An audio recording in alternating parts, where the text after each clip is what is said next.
नमस्कार, आप देख रहे हैं वीके न्यूज और मैं किशोर उपाध्याय। दिल्ली चुनाव में एक बार फिर से अरविंद केजरीवाल की आंधी चली है, जिसके चलते आम आदमी पार्टी को जबरदस्त जीत मिली है। लेकिन बीजेपी को भी पहले से ज्यादा सीटें मिली हैं और साथ ही वोटिंग प्रतिशत भी बढ़ा है। लेकिन ये सब संभव पीएम मोदी के चलते ही हो पाया है, क्योंकि दिल्ली के विधानसभा चुनाव में ये देखने को मिला है कि जिन दो जगहों पर पीएम मोदी ने जनसभाएं की थी, उन्हीं दोनों इलाकों में ही बीजेपी को सीटें जीतने में कामयाब रही। बाकी किसी लोकसभा इलाके में पार्टी एक भी सीट हासिल नहीं कर पाई।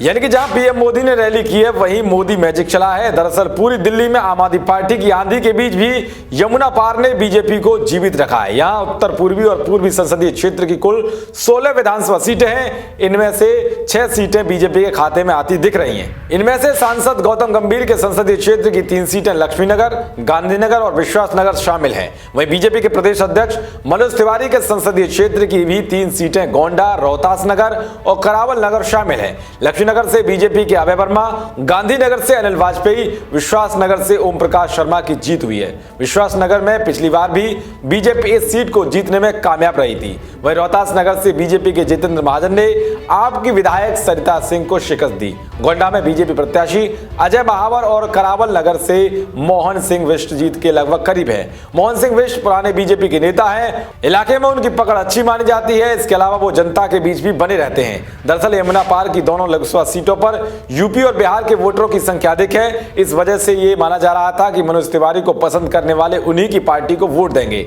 यह आम आदमी पार्टी का अधिक जोर नहीं चलेगा। साल 2015 के चुनाव में जब आम आदमी पार्टी को 67 सीटें मिली थी, उस समय भी यहां से बीजेपी को सीट मिली थी, जबकि बाकी दिल्ली में उनको एक भी सीट नहीं मिल पाई थी।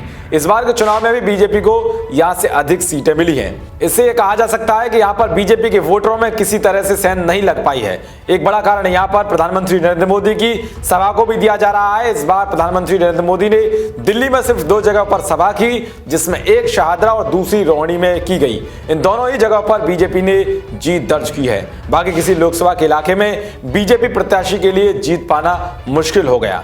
आपको क्या लगता है कि वाकई पीएम मोदी ने जहां रैली की है वहां मोदी मैजिक चला है? अपनी राय कमेंट बॉक्स में जरूर बताएं। देश और दुनिया की तमाम खबरों को पाने के लिए देखते रहिए वीके न्यूज। शुक्रिया।